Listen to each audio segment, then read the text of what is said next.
Hello, everybody. You are already here, so why not just subscribe to the channel? You come back every week. It's not efficient. It's not wise. It's not smart. So just subscribe to our YouTube channel. Help our lives. Yeah, so you can get notifications and all that fantastic stuff. I was going to do the American one. Smash that like button. Smash that like button. You do smash that you say subscribe here. There's something, here. The bounce. You haven't been saying this. I know I have. You know what that now means? I have to have been saying it. So people will now think that I want to say it, but I don't. But somebody has to say it. So you're putting me in a compromising position. It's not part of my beliefs. Okay. I don't believe in it. Okay. Do you get What do you want me to do? Call police? So you should be saying it. Okay. That's your work. I'll start saying it again. You are into media. Okay. How are you guys? How are you doing?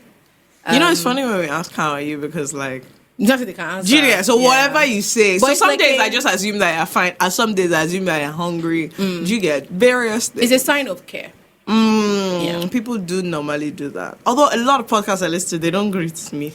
They don't. And I find it to be rude. Yeah. Because I just think in terms of leko. Yeah. That's it. They're not well trained.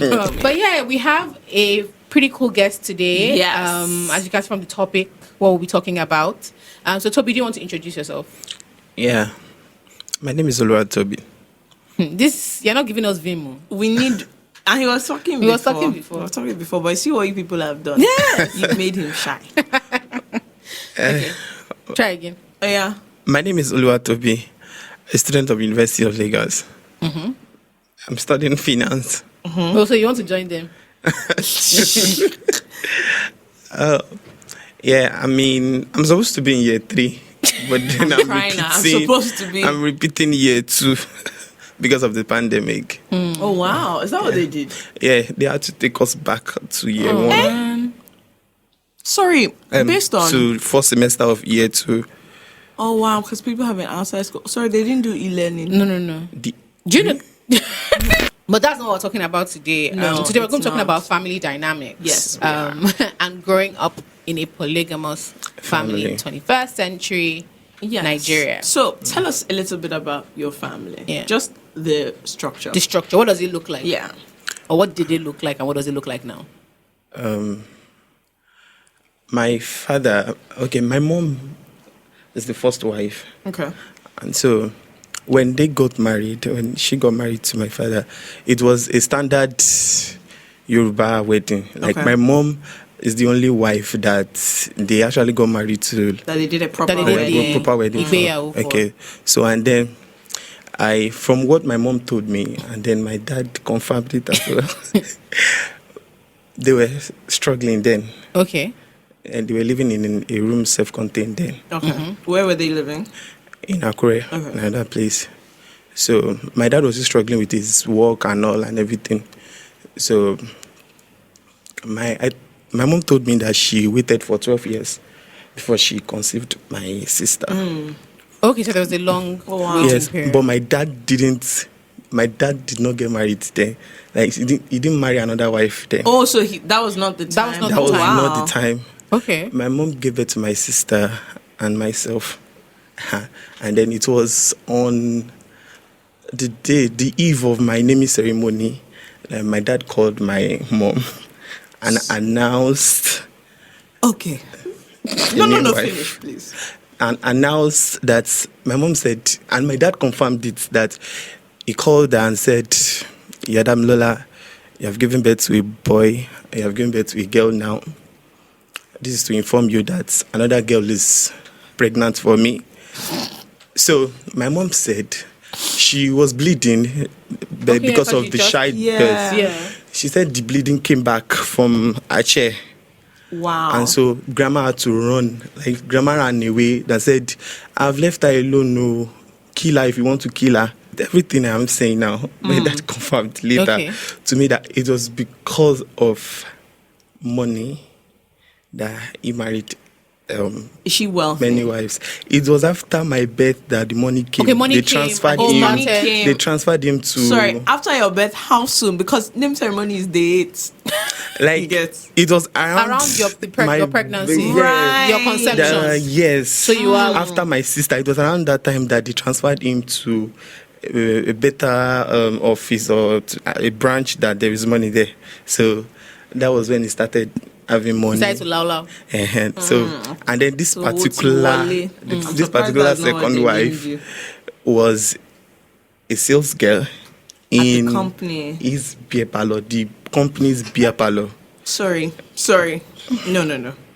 Not the company. The company's. Okay, just it's just like a beer parlor where the workers of the company relaxed back then. So he was a very good customer. Yes.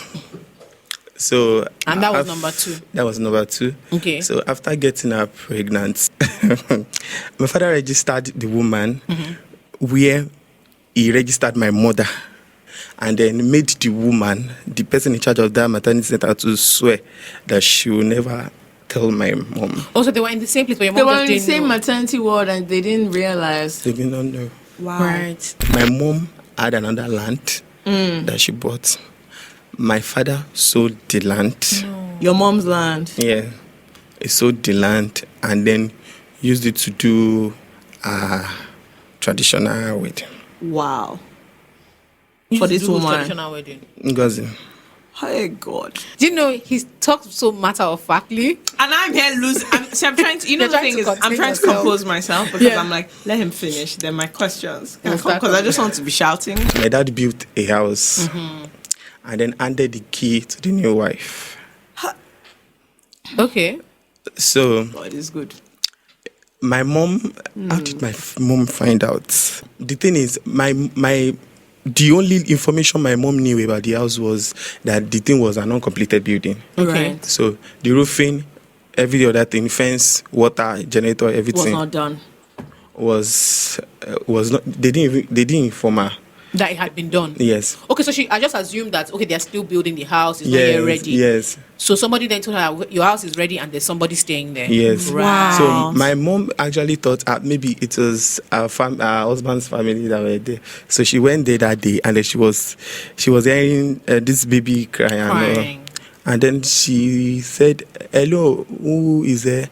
They said, the mother of this new wife now said, "Hello, your husband no tell you saying don't marry another wife." Hey, wonderful stuff. How long between the second wife and the final wife, the third wife? Okay, the third wife happened where they transferred my father to, because my father was a forest guard. Okay. He's late now. Okay. Yeah. Okay. So he was a forest guard, and so the third wife was a plank seller. Right. Those planks and all. So I think as they were forest working, seller yeah. and forest guard, releasing your wood, like going into the government forest to steal woods, and then the permission and all. Oh, that was where the So love they call came. Bonnie and Clyde, Oh, Joe. This is romance. Oh my God. Do you get it? That was where the love Romance. came. Tobi, wait. So your dad was supposed to be guarding the forest. This woman used to steal wood to sell. In a way. In a way. No, but like going, if you before they can allow you to move The wood you got. wood from the Yeah. forest, even if you cut it like legally, Yeah. you have to pay bills, fines. Then so it was the You have to go through the forest garden. so It was what she was to going through reduce to before. cut all the expenses Yeah. that led to the love. To the marriage. How old were you when your mom left your dad? I was barely a year like that. Okay, so she couldn't take it. She just took her kids. See, our case is a very, very special So case. she left when you were 1. Yes, When did she come because she came back. My dad was the one looking for us. I was crying all over Akure. I'm looking for my wife. I'm looking for my wife. My mom self was running from him. There was a time my mom put hijab Stop. to So these you guys, so my father would not notice. My mother bowed down. Tell them, baby.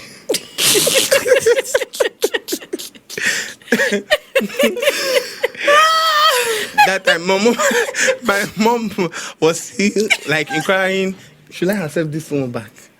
And then she was there to get response, so she bowed down. Talembere, ejo mo bere Shola ke. Shola koko si Shola bi bye. Immediately he left. My mom said, "Oh yeah, ati fe kuro bi bye." You guys started to pack your things and go. So that's what you mean by you guys are always moving. Yeah, we always move. At least we moved like 3 times, and then we were going to school, and then they would take me back. You change take me back school, primary 2, go back. So 3 times like that. So eventually, and then you when got to university and pandemic, they've taken you back again. So when he came on that day, he packed Karina. I remember that Karina Ellie or like that. He parked outside. He was wearing this allergy gown. When he entered, he started crying. I said, why is this one crying? He was crying. Like, this loud, deep voice. Crying. Yeah. He was crying. I said, what happened to this man? Because I call her Mem. Mem, kilo she want. Anyone? Mom said, there goes on to Bawa. So after crying, I said, are these my children? Okay. Now I removed my clothes. I was what's going on here? He removed my clothes, and then he now checked one mark at my back. He said, this is my child indeed. He checked my sisters away. He now prostrated. Please come back. Mom was saying, do you know what you're talking about? No, my mom said, do you know what? Like, since how many years? Why are you here? Something like that. My mom said you should leave immediately. After you would think my mom one had woman. After closing the door, hey, come and see you. We joined. Your mom was crying, so all of you were crying. The day we came back, the woman was shocked. Ngozi? Yes. This is, yeah. He said, who are these people? He said, my father said, my first wife. Remember her again. He said, but you promised me that she will not come back. Oh wow! So she now told my mom that this is the beginning of war. Ha. Okay. And she kept a promise all through. So it wasn't a peaceful house at all. My father and Ngozi entered into a covenant. Yeah, a blood covenant.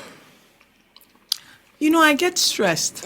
Tobi, you said when we said that you should come on, I thought we were talking about you and your siblings arguing. You get the dynamics after the blood covenant, and then my mom came back, and then this woman started war.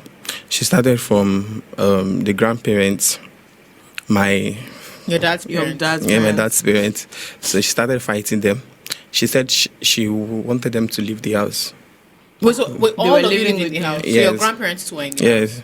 Was this just like a big family compound? A big family compound. 3-bedroom flat, 3 of them. Okay, so 3. Yeah. Oh, okay. So she said she needed them out of the house. And then those ones said, no, we brought you here. I said that was where the problem started. Now, I don't know why I'm laughing because it's funny. But this is such a complex. Think about it. Like, just imagine it. It is like, so you have a 3-bedroom flats, and then like just different dynamics inside each house. And the one thing, and you jam each other inside the compound. The one thing interpreting everyone is your daddy who refuses to. And the thing is, he's now not the kind of person that wants to get involved in anybody's matter. There was a time he banned my dad from giving us money. So she banned your dad from giving. She didn't allow your dad give. So was it specifically to give your mom money or to give you and your siblings money? All of us. So she said he must not give us money, and so my dad will now buy. My dad will buy foodstuff and put it in the main car, inside the main car, the seats at the back, and we'll buy our own at the boots. So we will share this one. And you still go and share this. So he will give us the key. So you can take your own. In the middle of the night, we will then come out to pack our own. And then when this woman, when she's sharing the food, she would give herself the best. Yeah, and then give you. And then my dad will wink to my mom that, your own is. So, and then she would, like 20 yams, she would take big 12 and give my mom tiny 8. Yeah. And said she's the one that needs food. She's the hottest. She's the one in town. So, hey God. She later found out about this old school. The midnight. She came out. Sometimes she came out at night to join you people. We were carrying the food, and then she brought Bonvita tin with stick. And she said, "Ashiri, you too." That's such a Nollywood move. Yeah. Ashiri, now started screaming, "Aradukbo, wow." My question actually so people that don't know what that means, she was like calling people to come and see. Yeah, she's saying that as in they've caught them, that everybody should come and see. So this is how you people have been sharing. How can she be feeling offended when she has been taking the big yam? This is how you have been sharing the food and all.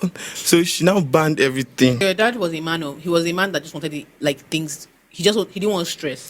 Yes, because my dad. There was a time this woman beat my father's mother. Yeah.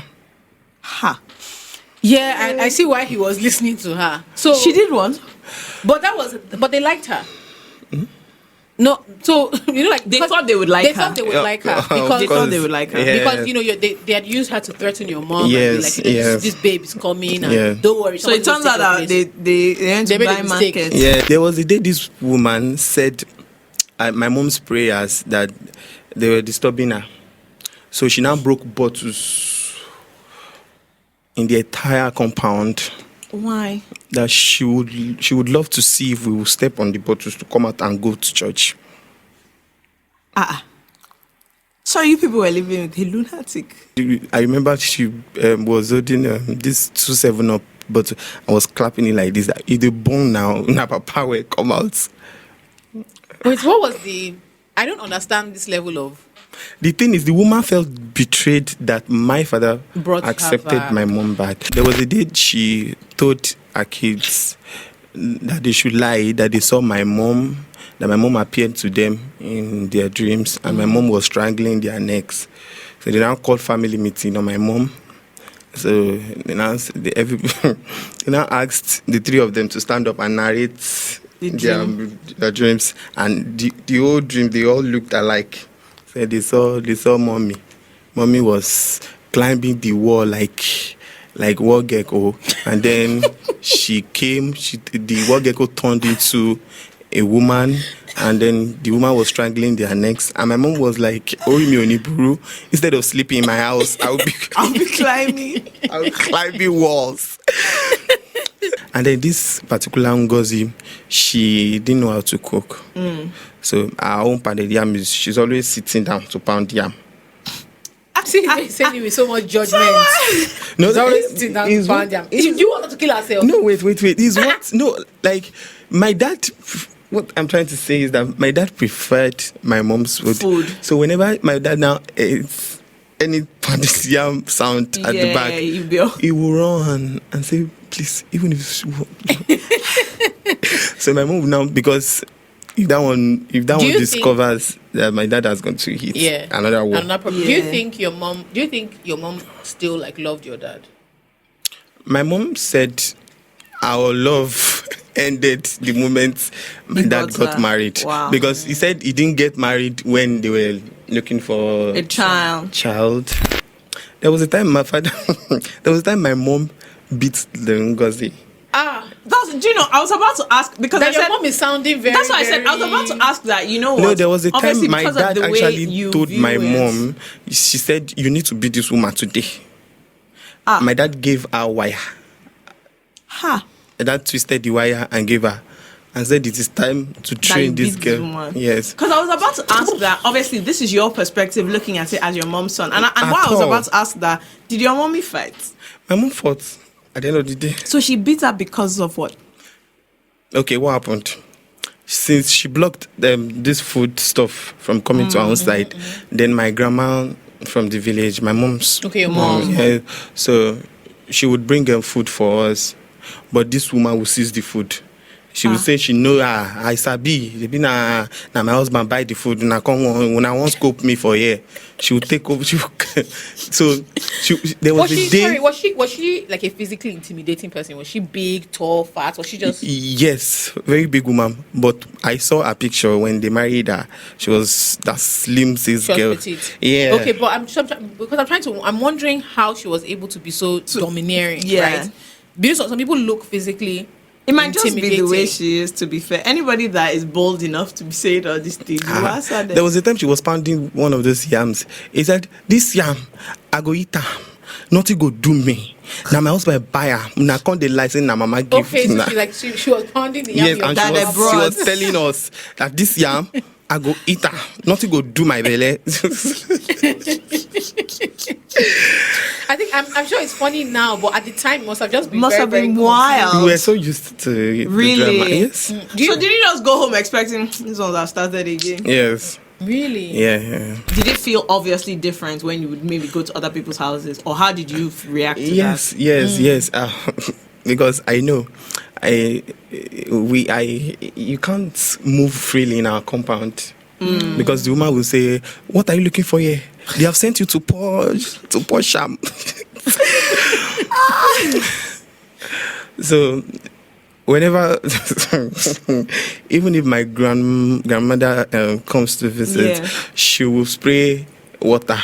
Whatever you've brought will be destroyed in the name of Jesus, something like that. So that was it for us. We know the way to pass and then avoid troubles. So maybe when you went to your friends' houses, was it like obvious that these people just move freely around the house? Yes. And was that fascinating? Like I'm just wondering what your reaction was when you saw a different dynamic to the one you are used to at home. Yes.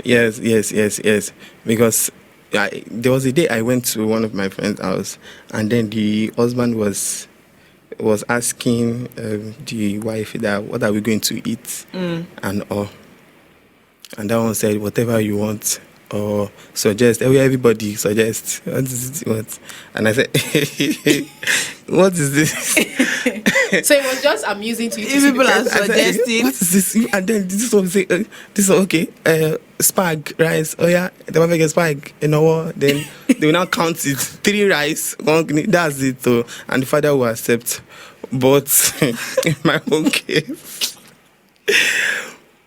my mom actually. It was different, Sha. Let me just say that. It's different. Yeah. You can't just mention any food. You can't say, "This is what I want to eat." Because it was available that you eat. And the time we came back, the morning said that my mom was saying my father had. There was nobody. Okay, so I wanted to ask him him like how he views relationships. I had the same question. Twins. So, like, what is your view of like a relationship with babes now? How do you think the growing up in this dynamic has affected how you see like relationships and love and like family? Like, I detest talking stage. Number one, I think I detest talking stage. Why? Can I even explain to you thing? Is it having to talk about your own family? I think it's a waste of time. If I want you, I will say it. And I'm honestly screaming because just straight to the point. What I want to know, like the talking stage itself, should happen like few days. All those putting it, we are just getting to know each other. Because my it's a few days, like Monday to Friday. Yes, it's just to know the basics, and then we'll see if we are compatible.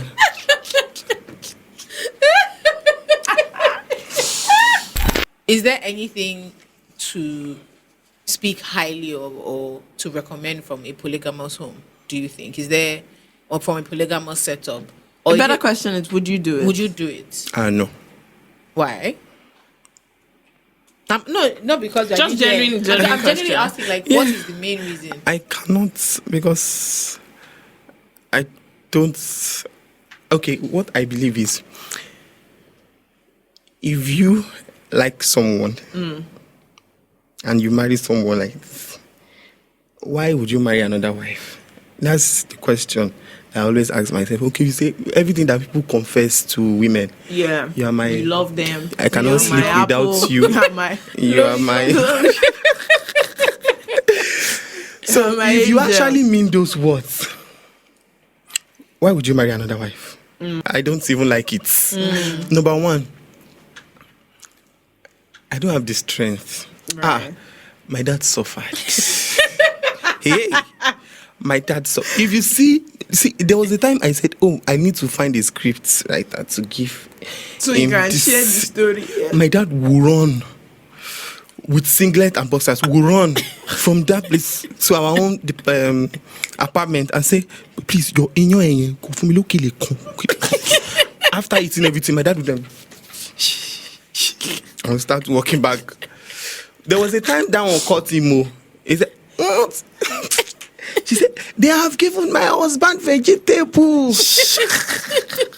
So I feel like I always believe that if you really love somebody, why would you marry someone? One, and then I believe men.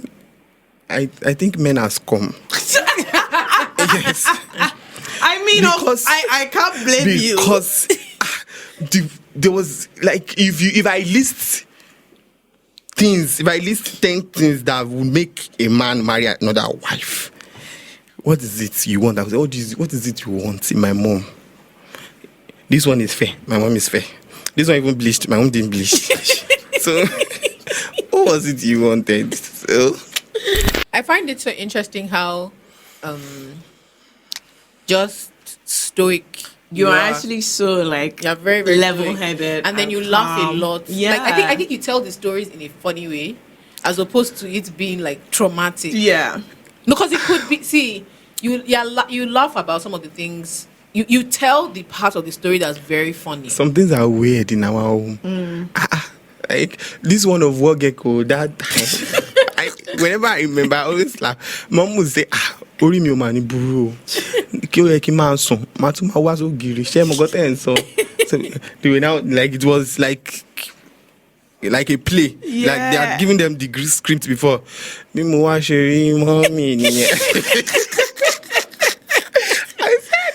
Wow. No, but honestly, it's actually it's incredible in a way. Whenever she wanted to cause trouble, that's how she. Only one of these stories is enough to give you you and your therapist will sit down for like 2 years. No, just one. Do you believe in therapy? Yes. But I think my own therapy. Before? No. Okay. I think my own therapy is talking about it. Yeah. So do you talk about it a lot? Yes. My dad is important. I talk about it. Yeah. I will tell you, I've seen worse. Okay. Okay, when your friends come to you with relationship problems. Relationship problem. I just... You don't say anything. Relationship problems. Do I give advice? Okay, what I don't give advice, but I always expect worse from relationship. Really? So when you get into relationship, when they come, I will not say drama. No, he's saying that when they come and tell him the story, he's expecting worse. When they come and I say, "Oh, okay, continue." You still come with worse story. And so when everything ends in tears, I will say, "Oh, okay, men has come." I will say, everything has ended. So I think I just feel like the way people portray love, the way people do relationship these days, I don't like it. There was a time I had issues with some men entering into my school, big men with pot bellies, like looking calling. For yeah.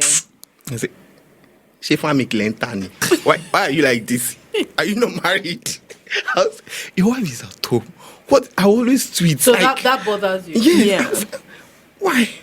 And then there was a time one feminist in your, should I say, many means because he's a man.